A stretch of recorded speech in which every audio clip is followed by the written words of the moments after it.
जय हिंद दोस्तों। आज का हमारा टॉपिक है पब्लिक वर्सेस प्राइवेट। इससे पहले हम लोग बात करेंगे सार्वजनिक और निजी क्षेत्र के बारे में, मतलब पब्लिक सेक्टर और प्राइवेट सेक्टर्स के बारे में, इनके पीछे की विचारधारा के बारे में, और इसी पॉइंट ऑफ व्यू से भारतीय अर्थव्यवस्था को देखते हुए हम लोग आज बात करेंगे हाल फिलहाल के टॉपिक प्राइवेटाइजेशन सही या गलत। तो चलिए शुरू करते हैं और सबसे पहले जानने की कोशिश करते हैं सार्वजनिक क्षेत्र और निजी क्षेत्र के बारे में और इस तरह के विभाजन के बारे में। वह कंपनी, संस्था या उद्योग अगर पब्लिक द्वारा बनाई गई सरकार से के द्वारा स्थापित होती है तो, या उसका मालिक सरकार होती है, तो वह सार्वजनिक क्षेत्र के अंतर्गत आती है। और प्राइवेट सेक्टर की उद्योग, संस्था या कंपनियां व्यक्तिगत रूप से एक या एक से अधिक व्यक्तियों द्वारा बनाई जाती हैं। सार्वजनिक क्षेत्र की कंपनियां जन साधारण तक सेवा उपलब्ध कराने के प्राथमिक उद्देश्य के साथ बनती हैं और निजी क्षेत्र की कंपनियां का प्राथमिक उद्देश्य लाभ कमाना होता है। सार्वजनिक क्षेत्र में रोजगार की सुरक्षा होती है और अन्य प्रकार की सुविधाएं मिलती हैं, जैसे पेंशन।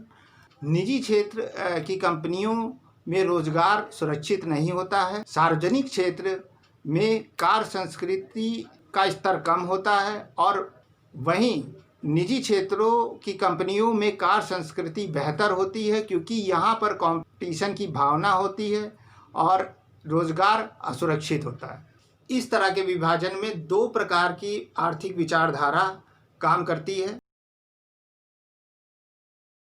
पहला, समाजवादी विचारधारा, जिसका प्राथमिक उद्देश्य जन सामान्य तक सेवा पहुंचाना है। इस तरह की कंपनियों में उत्पादन, नियंत्रण और प्रबंधन सरकार के हाथों में होता है।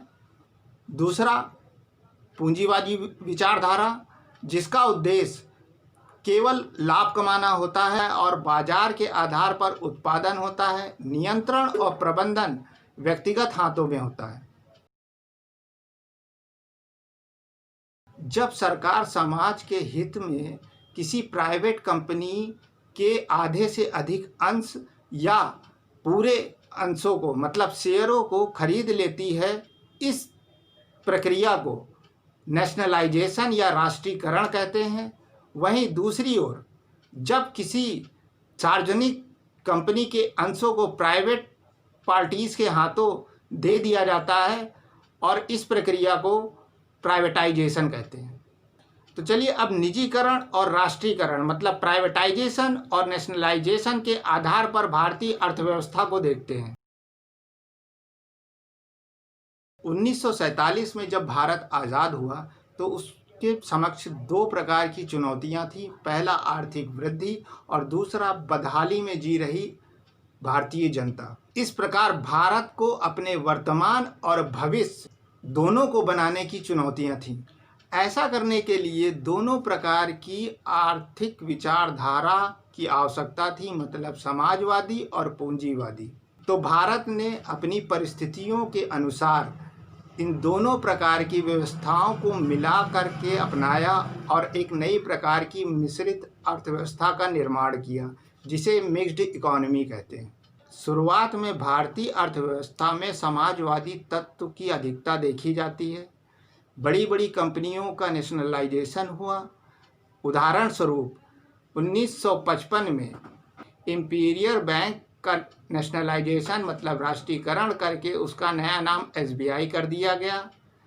इसी के आगे 1969 में 14 बड़े कॉमर्शियल बैंकों का भी नेशनलाइजेशन हुआ। इससे बैंकों और उनकी सुविधाओं का लाभ जन साधारण तक पहुंचा और किसानों और लघु एवं मध्यम वर्ग के उद्योगों को सस्ते दरों में ऋण उपलब्ध हुए, जो कि इससे पहले बड़े उद्योगों को उपलब्ध थे। इस दौरान भारतीय अर्थव्यवस्था क्लोज्ड थी, मतलब बंद प्रकृति की थी, ताकि भारतीय उद्योगों को वृद्धि का मौका मिले। इसी आत्मनिर्भरता के नाम पर भारतीय उत्पादों का संरक्षण विदेशी प्रतिस्पर्धा से किया गया। ऐसा करने से उन्हें उनके द्वारा उत्पादित वस्तुओं की गुणवत्ता में सुधार करने की प्रेरणा नहीं मिली। जिससे भारतीय उत्पाद इस क्वालिटी के या इस गुण के नहीं बने कि जिनका निर्यात किया जा सके। इससे एक सशक्त निर्यात क्षेत्र बनाने में विफलता मिली, जिससे विदेशी व्यापार प्रभावित हुआ। इन्हीं कमियों को दूर करने के लिए आर्थिक नीति में सुधार की आवश्यकता हुई।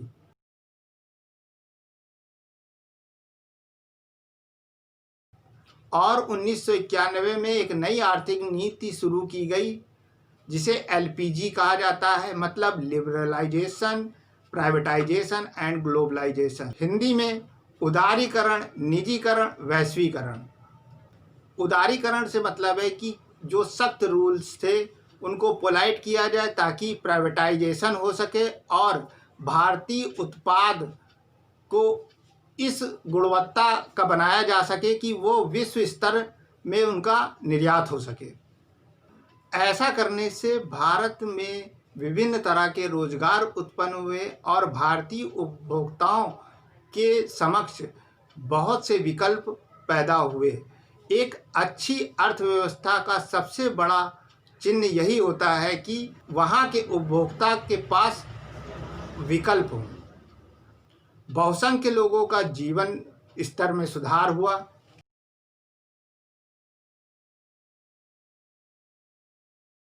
अब बात करेंगे प्राइवेटाइजेशन सही या गलत। तो मैं बता दूं कि ना तो प्राइवेटाइजेशन और ना ही राष्ट्रीयकरण को सही गलत की कसौटी पे उतारा जा सकता है। दोनों के अपने फायदे और नुकसान हैं। हाँ, अगर दोनों प्रक्रियाओं को उपाय की दृष्टि से देखा जाए तो कारगर हैं। इन सभी बातों को हम हाल के मुद्दे रेलवे के प्राइवेटाइजेशन के साथ जोड़कर देखते हैं। सबसे पहले हम उन समस्याओं पर बात करते हैं जो रेलवे के साथ हैं, जिसमें सबसे पहले है निचले स्तर की सेवा, मुख्य रूप से कैटरिंग और रेलवे का समय पर आना और जाना, मतलब पंक्चुअलिटी। दूसरा है रेल उद्योग में घाटा और दुर्घटना की बढ़ती संख्या। ऐसी और भी समस्याओं के उपाय के लिए सरकार ने 2014 में विवेक देव राय कमेटी बनाई। इस कमेटी ने रेल उद्योग में सेवा प्रदान करने के लिए निजी कंपनियों को अनुमति देकर उदारीकरण करने का सुझाव दिया। इसी सुझाव पर 150 ट्रेन और लगभग 50 स्टेशनों को प्राइवेट पार्टी को देने की बात सरकार ने कही। सरकार के इस निर्णय के पीछे का उद्देश्य प्रतिस्पर्धा पैदा करना है, ताकि लोगों को दी जाने वाली सेवा की गुणवत्ता में सुधार आए और रेल उद्योग सकारात्मक रूप से वृद्धि करे। अंत में मैं यह कहना चाहूँगा कि कोई भी संस्था, कंपनी या उद्योग सेवा देने और लाभ कमाने के उद्देश्य से होती है। यदि रेगुलेशन या नियमन सही तरीके से हो तो इन दोनों उद्देश्यों को पूरा किया जा सकता है और यह कार्य कुशलता से ही हो सकता है। और भारतीय अर्थव्यवस्था की दृष्टि से देखें तो कार्य कुशलता भ्रष्टाचार की भेंट चढ़ा दी जाती है। तो ये थी पूरी बात पब्लिक वर्सेस प्राइवेट और प्राइवेटाइजेशन सही या गलत। आखिरी में मैं उन लोगों से रिक्वेस्ट करना चाहूँगा जिन्होंने चैनल सब्सक्राइब नहीं किया है तो प्लीज़ उसे कर लें और साथ ही बेल बटन आइकन को दबा लें, जिससे इस तरह की इंटरेस्टिंग वीडियो उनके पास तक पहुँचती रहे। तो फिर मिलते हैं अगले वीडियो में, तब तक के लिए जय हिंद।